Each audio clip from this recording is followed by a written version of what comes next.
Hello students and welcome back to my channel math solutions with Rose ma'am.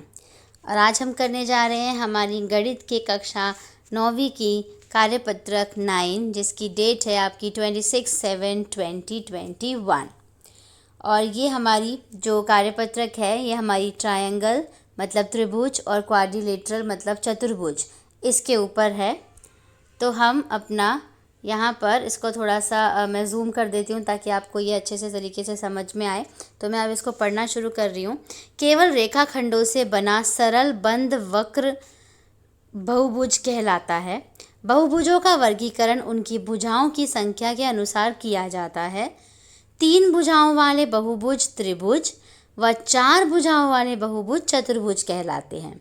तो आपको ये समझ आ गया होगा, जिनकी 3 साइड्स होती हैं उनको त्रिभुज कहा जाता है, जिनकी 4 साइड्स होती हैं उनको चतुर्भुज कहा जाता है। और बहुभुज वही होता है जो कि सरल रेखा से, सिंपल लाइन से क्लोज्ड कर्व होता है। यहाँ पे देखिए हमारा जो क्वेश्चन नंबर 1 है ये देखते हैं हम। निम्न में कौन सी आकृतियाँ बहुभुज है, कारण सहित बताइए। तो इन चारों में से कौन सी आकृति बहुभुज है आपको वो बताना है। पहली वाली देखिए ये बहुभुज नहीं है, इसलिए मैं यहाँ पे क्रॉस का निशान लगा रही हूँ। क्यों बहुभुज नहीं है? क्योंकि ये लाइंस से तो बनी हुई है लेकिन ये क्लोज्ड नहीं है, ये सरल बंद वक्र नहीं है, तो इसलिए ये जो है आपकी बहुभुज आपका नहीं है। नेक्स्ट देखिए ये आपका बहुभुज है। क्योंकि ये 6 साइड से मिलकर के बना हुआ है और बंद वक्र है, इसीलिए। नेक्स्ट देखिए ये भी आपका बहुभुज नहीं है क्योंकि ये भी वक्र से बना हुआ है। नेक्स्ट देखिए ये भी आपका बहुभुज नहीं है क्योंकि ये भी वक्र से ही बना हुआ है। तो सिर्फ जो बी है आपका वो करेक्ट आंसर है इसका, जो कि बहुभुज है, जो कि वक्र से नहीं बना और जो आपका सरल बंद है और आपका लाइनों से बना हुआ है। ठीक है, सरल रेखा से बना है। नेक्स्ट हम पढ़ते हैं अपना, यहाँ पे दिया हुआ है ये भुजाओं की लंबाइयों व कोणों के प्रकार के आधार पर त्रिभुजों का वर्गीकरण निम्न प्रकार से होता है। कैसे होता है? यहाँ पे जूम कर दिया मैंने इसको, देखते हैं हम। त्रिभुज की भुजाओं की लंबाई और त्रिभुज का नाम। 3 भुजाओं की असमान लंबाई, अगर 3 भुजाओं की त्रिभुज की असमान लंबाई होती है तो उन्हें विषमबाहु त्रिभुज कहते हैं। 2 भुजाओं की समान लंबाई होती है तो उनको समद्विबाहु त्रिभुज कहते हैं। 3 भुजाओं की समान लंबाई होती है, मतलब जो ट्राइंगल की तीनों साइड्स होती है वो तीनों इक्वल होती हैं, तो उसको हम समबाहु त्रिभुज कहते हैं। तो हमें 3 के बारे में हमने पढ़ा, 3 त्रिभुज के बारे में, विषमबाहु, समद्विबाहु और समबाहु। अब आगे बढ़ते हैं हम। नेक्स्ट है हमारा अगर कोणों के प्रकार, त्रिभुज के कोणों के प्रकार और त्रिभुज का नाम। अगर प्रत्येक कोण न्यून कोण हो, मतलब 90 डिग्री से कम हो, तो उसको हम न्यून कोण त्रिभुज कहेंगे। अगर उसका एक कोण समकोण हो, मतलब 90 डिग्री का हो, तो उसको समकोण त्रिभुज कहेंगे। एक कोण अधिक कोण का हो, मतलब कि 90 डिग्री से ज़्यादा हो, 90 से ज़्यादा हो, तो उसको हम कहेंगे अधिक कोण त्रिभुज। ठीक है, अब हम देखते हैं यहाँ पे ये आपका येलो कलर में क्या लिखा हुआ है। निम्नलिखित भुजाओं में से प्रत्येक का भुजाओं की लंबाई व कोणों के प्रकार के आधार पर नामकरण कीजिए। तो पहला त्रिभुज हमारा कैसा है इसको देखते हैं। पहला त्रिभुज देखिए ये भी 10 ये भी 10, इसका मतलब दो जो आपकी साइड्स हैं वो आपकी इक्वल हैं। तो जब 2 साइड्स इक्वल होती हैं तो उनको क्या कहते हैं हम? समद्विबाहु। तो यहाँ पे हम लिखेंगे समद्विबाहु त्रिभुज, समद्विबाहु त्रिभुज। और इसका एंगल कौन सा है? 90 डिग्री का है, तो इसको यहाँ पे लिखेंगे समकोण त्रिभुज, समकोण त्रिभुज। ठीक है, ये आपका समद्विबाहु त्रिभुज है और कोणों के आधार पर ये आपका समकोण त्रिभुज है क्योंकि ये 90 डिग्री का है। नेक्स्ट फिगर देखते हैं। ये देखिए ये सब अलग अलग दिखाई दे रहे हैं आपको, अलग अलग साइड, इसका मतलब ये हमारा विषमबाहु है। यहाँ पे मैं लिखती हूँ विषमबाहु त्रिभुज है। और एंगल कौन सा है? ऑब्ट्यूस एंगल है, अधिक कोण है, तो यहाँ पे लिख दूंगी मैं अधिक कोण त्रिभुज। अधिक कोण त्रिभुज।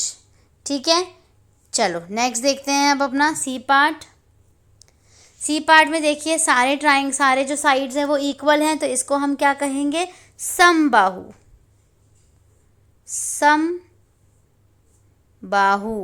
समबाहु त्रिभुज। और एंगल कौन से हैं, सारे न्यून कोण। तो यहाँ पे हम 90 डिग्री से कम है, यहाँ पे हम लिखेंगे न्यून कोण त्रिभुज। ठीक है, समबाहु त्रिभुज और कोणों के आधार पर कौन सा हुआ, ये न्यून कोण त्रिभुज हो गया।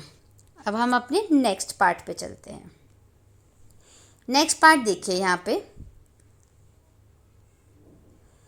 मैं पढ़ रही हूँ, आप थोड़ा इस पे ध्यान दीजिएगा। चतुर्भुजों को उनके गुणों के आधार पर वर्गीकृत किया जाता है। चतुर्भुज और ये रहे गुण। समलंब चतुर्भुज क्या होता है, भुजाओं का एक युग्म समांतर होता है। समांतर चतुर्भुज क्या होता है, सम्मुख भुजाएं समांतर एवं बराबर होती हैं, सम्मुख कोण बराबर होते हैं, विकर्ण एक दूसरे को समद्विभाजित करते हैं, मतलब काटते हैं। नेक्स्ट है आपका आयत। समांतर चतुर्भुज के सभी गुण होते हैं, प्रत्येक कोण समकोण होता है एंड विकर्ण बराबर माप के होते हैं। नेक्स्ट इज समचतुर्भुज। समांतर चतुर्भुज के सभी गुण होते हैं, सभी भुजाएं बराबर होती हैं और विकर्ण जो है वो परस्पर लंब होते हैं, मतलब 90 डिग्री के होते हैं। And the last one is वर्ग। समांतर चतुर्भुज, आयत व समचतुर्भुज के सभी गुण होते हैं। ये समांतर चतुर्भुज, आयत और समचतुर्भुज के सारे गुण जो हैं वो वर्ग के अंदर होते हैं। तो हमने ये पढ़ करके इसको समझ लिया। अब हम इसके ऊपर बेस्ड क्वेश्चन करते हैं। चलिए, क्वेश्चन है आपका, बताइए कथन सत्य है या असत्य, ट्रू है या फॉल्स। तो पहला है, एक आयत का प्रत्येक कोण समकोण होता है। ट्रू, इसका मतलब सत्य, टी फॉर ट्रू, आप सत्य लिख दीजिएगा वहाँ पे। सभी आयत वर्ग होते हैं, सभी आयत जो है वो वर्ग नहीं होते, तो ये दिस इज फॉल्स। नेक्स्ट है, एक वर्ग के विकर्ण परस्पर लंब होते हैं। Yes, true. एक समांतर चतुर्भुज की सभी भुजाएं बराबर होती हैं। फॉल्स, नहीं होती, क्योंकि सभी वर्ग समांतर चतुर्भुज नहीं होते, होते हैं, तो फॉल्स। सभी आयत समांतर चतुर्भुज होते हैं। Yes, true. ठीक है, तो ये यहाँ पे हो गया आपका ट्रू, ये वाला लास्ट वाला ट्रू है। तो पहला true, second is false, third is true, fourth is false, fifth is also false and last one sixth is true. तो इसी के साथ हमारी जो ये मैथ्स की वर्कशीट है, गणित की कक्षा 9वीं की वर्कशीट हमारी यहाँ पे फिनिश होती है। अब हम यहाँ पर आप इसका जो मैसेज है वो भी देख सकते हैं। नियमित रूप से अपने हाथों को साबुन और पानी से आपको धोना है, जो कि आपके कोविड के प्रोटोकॉल्स हैं जिनको आपको फॉलो करना पड़ता है। तो हमारी वर्कशीट यहाँ पे सॉल्व हो गई। आई होप आपको अच्छे से समझ आई होगी और आप वीडियो को लाइक करना मत भूलिएगा और चैनल को सब्सक्राइब करना मत भूलिएगा।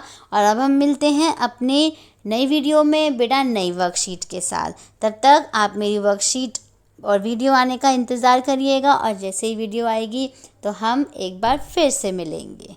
Thank you students.